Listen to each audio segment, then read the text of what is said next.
Hi friends, Zoe here, and today I'm super excited to talk to you because it's another episode of Ask Zoe.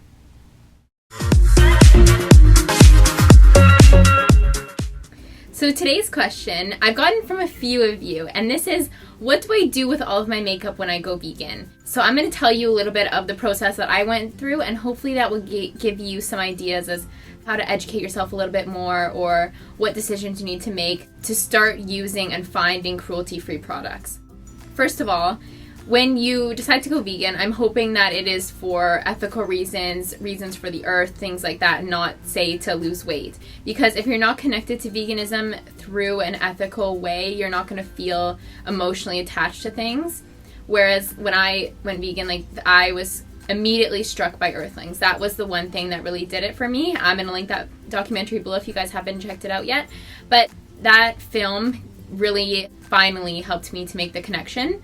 So through that film, I was able to see animal testing, and this is on cosmetics and products and all different types of human experiments that they were doing on them.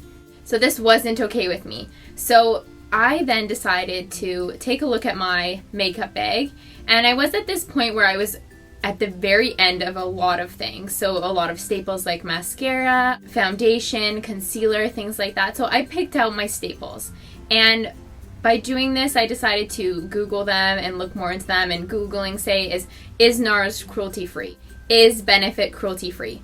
And you know what? You will be surprised at the way that these companies market their products. Like I mentioned before in my cruelty-free video, you think that a brand, by the way they package themselves, maybe they have like a little green leaf on it or something, and you think that they are cruelty-free and vegan when the fact is that they aren't. They do test on animals. They do have some maybe animal byproducts inside, which is scary, okay? You know what, maybe I'm gonna educate you guys really quickly on one thing here. You'll be surprised when a product isn't vegan, because that means that that product has some animal-derived ingredients in it, and you're putting that onto your face. So in Canada, as I'm sure many parts of the world where you recycle, well, we have a blue bin in Canada, a green bin, and like a garbage bin. This is like in our homes. So in our homes, then we put recycling in the blue bins, we put compost in the green bins, and then garbage is just trash. But as a whole, there's also another red bin, and that's a rendering bin. So this is biological waste. So this is, say, placentas from hospitals, this is animal roadkill on the side of the road, and these things get collected, they cannot be burned, so they are brought to a rendering plant. And in the rendering plant, they basically throw all of these biological things into a big boiling, we'll just call it a cauldron, and they boil these things up, and the fat that rises to the surface, you can picture chicken noodle soup in your mind, okay? You get that, that fatty substance that comes to the top. So that is what they do at a rendering plant, and then they come through and they scrape off all of this topping, and it's like an oily substance, and it's so gross, but they sell it as a cheap filler to cosmetics companies. Even large companies, like you would be surprised, have this animal product in it. So think about maybe if you had bought a very cheap foundation versus if you maybe decided to splurge one day on an expensive foundation. This expensive foundation, say, I'm going to show you mine in a second, but doesn't have this animal filler in it, so you really only need a small amount, whereas the drugstore one, you might go through so much to get so much coverage every single day. So think about your products and your history of using products. You've probably come across a product like that, and the reason why you have to use so much of it is because it's full of fillers, it's not concentrated. So I just really want you guys to do your own research on your own staple products. I did it too. And through doing this, you might get a little bit upset about the images you're going to see when you Google animal testing. But the truth is that you being aware just makes a huge difference. And by you choosing to not buy products that aren't vegan or aren't cruelty-free, you're making a difference. So you're helping those animals who have suffered in the past or have a future of suffering. You're helping contribute to them not suffering anymore. So anyways, through doing your education, you might come to find that, say, a mask that you're using every single day, you find out now that it uses animal fats, and then you're completely turned off from that product. So that happened to me with a few of my products, and I put them into a bag and I decided to offer them to my friends who were going to take them. Because the damage has already been done, I didn't really want to necessarily throw something full away. So I wanted to offer it to a few of my friends or anybody who would kind of take it, because the damage has already been done and I don't like to waste things and throw them out. But like I said, there was some full products that I just couldn't bring myself to use again. And the same thing went for makeup. Luckily, I was at this point where you kind of feel like you're winning in life when you run out of your shampoo and conditioner at the same time. You know what I'm saying? You know what I'm saying? But so I was basically at the end of so many of my cosmetics. So I really had the opportunity to do my research. And I was a little bit upset, a little bit scared and frustrated, because I realized that, you know what, me shopping at Sephora and getting the majority of my products from Sephora, all of my staples either weren't vegan or weren't cruelty-free. And I had a bit of a struggle, but then I discovered Arbonne, and I've spoken about Arbonne before in my skincare video and a few of my favorites here and there. But so Arbonne is a company as a whole that prides themselves on being vegan, cruelty-free, carcinogen-free, filler-free, chemical-free. So this is a botanically based company, which means it's derived from plants. So this really just automatically I was sold. So I decided to replace all of my things with Arbonne products because it seems like a good option for me, because it was a one-stop shop. And literally I didn't have to go through and do all the research that I had done previously on all my different products and become devastated again. Whereas now I'm just buying from one company that I can trust, because they have very, very strict guidelines on what they put into their products.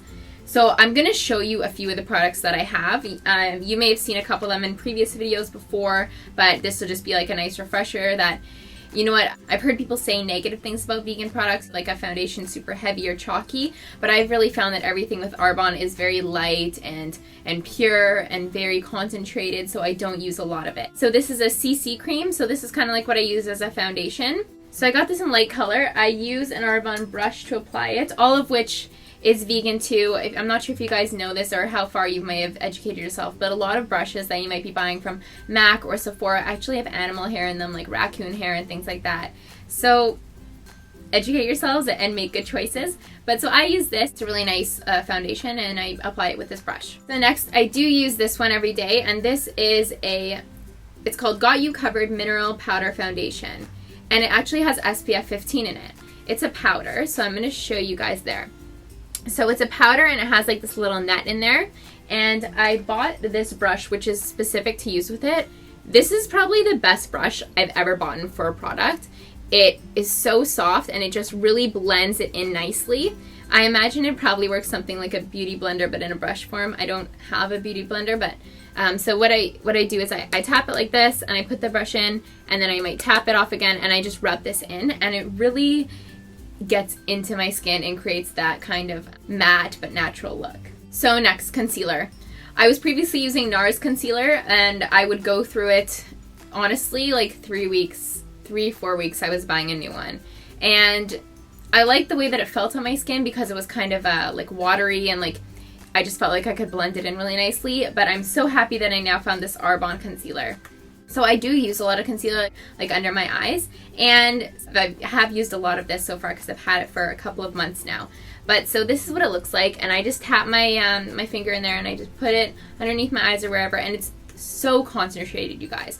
With my NARS concealer, I had an extra one that I was keeping in my purse and bringing with me to work if I needed to make touch-ups on any blemishes or underneath the eyes throughout the day. I don't have to worry about this with this product. I feel like I could literally like wipe my face and it wouldn't come off, and yet it doesn't clog my pores. So I'm very happy with this concealer and I highly recommend it. It's called just the cream concealer. So next, bronzer. All of us, you know, not as tanned human beings, we really appreciate bronzer. So I got this color. Oh, you guys can see the camera in there. So yeah, I got this bronzer. It is a powder, and I got a little brush pack from Arbonne too, which I showed you came with the CC cream brush that I use. And it's so soft. It looks like a microphone. I'm not gonna sing for you guys, but yeah. So this is the powder bronzer, and I use this brush with it, and it's just nicely on my cheeks. It feels so good, and yeah, I got hair. So I'm super excited about this product. I'm very happy with the color of it. It's not orangey whatsoever. It's natural, shimmery, and creates that summer sun-kissed glow. Oops, I guess I probably should have shown you guys this before, but obviously before you put on makeup, you can use a makeup primer. So I did buy this one because when I'm going to be taking pictures, or if I'm going out for an evening, or if I'm filming a video with you guys, sometimes I like to wear primer so that my makeup just stays on better. And this is really nice. It's by Arbonne. I'd previously used other primers in the past, and I found that they were notorious for clogging my pores. Although they might feel smooth and silky when you put them on, and they might hold the makeup onto your skin, they were clogging my pores. And I haven't had this issue with this one, and I just feel great about it. You only need a small amount because it is so concentrated, and it's working for me. So maybe if you are somebody who really likes to use makeup primers, this could be the product for you. So next, I did buy an Arbonne liquid eyeliner. I'm not wearing it right now. I only really wear eyeliner in fall, winter, and then maybe the beginning of spring. When it's summer, I wear less makeup, so I'm wearing less makeup now, so I'm not really wearing the eyeliner anymore. But I did buy this, and yeah, it's just a nice black color.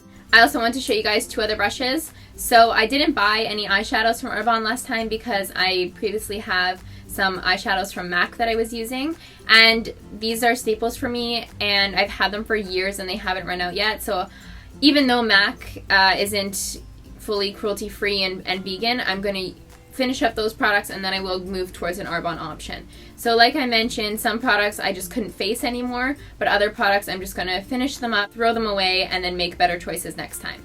And lastly, the Arbonne mascara, which I have showed you guys before because I am obsessed. I have been on the hunt for an amazing mascara my entire life, and this is the end all, okay? It's a long story, and it is buildable.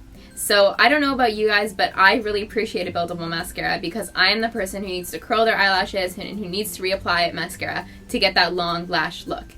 And throughout my life, I've tried different things. Like I did mention the Show Blackout mascara that I was using, and I have used fiber mascaras in the past. I never really felt totally in love with something that I felt that I could use.